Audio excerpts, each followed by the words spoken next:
Hey guys, it's Jenna here today. I wanted to hop on and talk to you about the all or nothing mindset that we develop when it comes to nutrition and fitness. So let's start at the beginning. For me, when I was in school, I think I developed this idea that if I didn't have a full hour to exercise, it just wasn't worth it at all.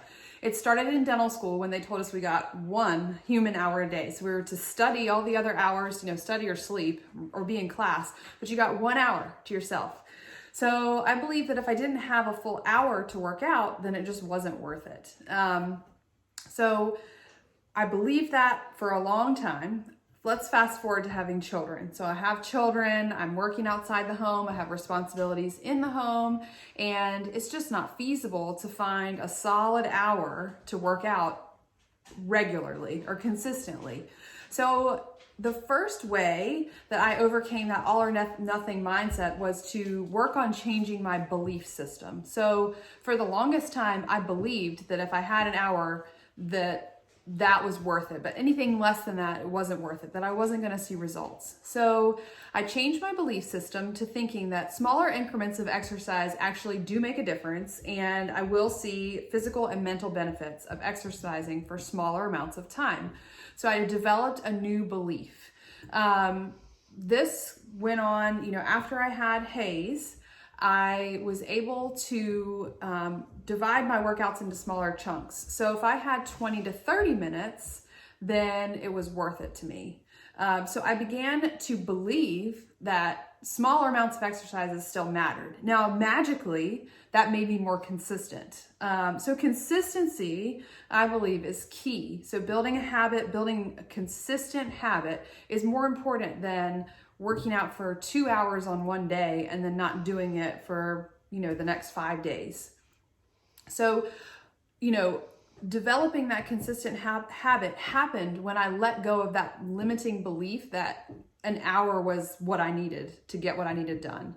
So I've definitely progressed in my belief system, and I think that's one of the ways you can make yourself more consistent in exercise and see results. So a lot of people think that they won't see results if they're only putting in small amounts of work, but if you're consistent in doing that and you believe that you will see those results, then you're more likely to get results. You also have lower stress around those limiting beliefs. So if you open your mind up to encompass, a different belief system, you'll lower your stress levels. So when you lower your stress levels, you'll get better results. The other thing about the all or nothing mindset that I really struggled with for a while would be about food. So as you might know, or maybe you don't know, I am a recovering perfectionist. So I naturally am a perfectionist type person. I just came out of the womb that way. And so over time, as I got older, one thing I could control was what I put in my mouth. And I believed that if I wasn't having what I deemed a perfect eating day, so let's say I just wasn't, I just started out and I wasn't healthy, right? Let's say I got up and I ate French toast for breakfast, or I ate a donut. Then I just believed the rest of the day was a waste. Like, what's the point of even caring? Now that I ate a donut, heaven forbid a donut.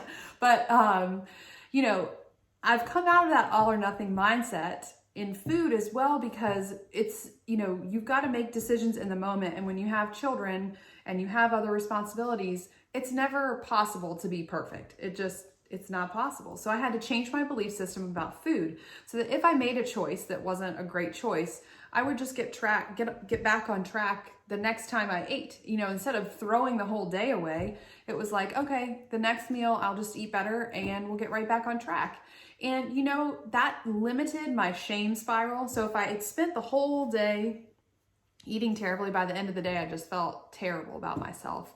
And so when I developed that mindset of, hey, I can just get right back on track on my next choice or my next snack or my next meal, the shame spiral around food stopped. I found freedom in being able to choose the food that I needed. I was able to listen to my body. I didn't let my perfectionistic tendency to do all these things in a certain way limit me. So those are 2 examples of how I've overcome the all or nothing mindset. You can apply this to really any area of your life. I think the number one thing to do when you're experiencing, trying to have lofty goals and fit yourself into these molds of how you're going to do things, is to really look at your belief system and to challenge the thoughts that you have around that belief system and see if you can come up with a new set of ideals for yourself that is workable, that will make you feel accomplished, and that will help you get closer to your goal without bringing you down that shame spiral. So those are just a few of the things that I have experienced with that all or nothing mindset. It tends to be pretty common in fitness and, also with women and food, but try shorter workouts. See if you feel better. If you mentally have a mental increase in clarity and happiness, then it's well worth doing a shorter workout, and you will find yourself being more consistent, which will yield more results, and you'll be less stressed out because it's a lot easier to fit in something that's not a full hour. So anyway, let us know what you think about this episode or vlog about the all or nothing mindset.